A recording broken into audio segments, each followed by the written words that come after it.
butasan. Daanan ng tubig.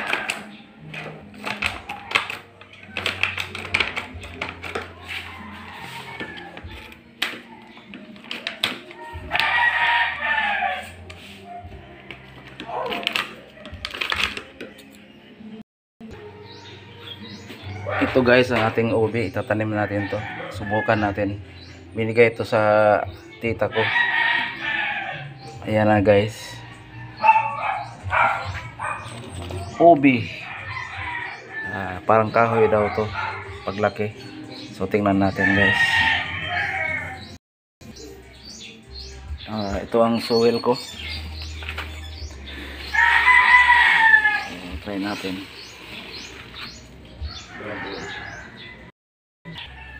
So ito na guys ang ating ube. So hindi ko pa nakita ang dahon nito guys, kaya subukan kong magtanim. Kasi nabubuhay ito guys kahit anong lupa.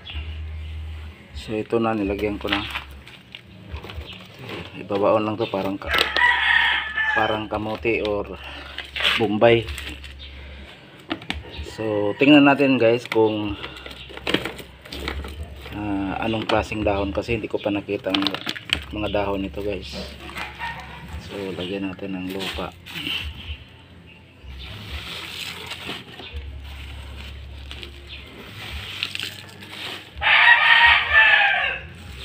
So may butas na ang loob nito guys.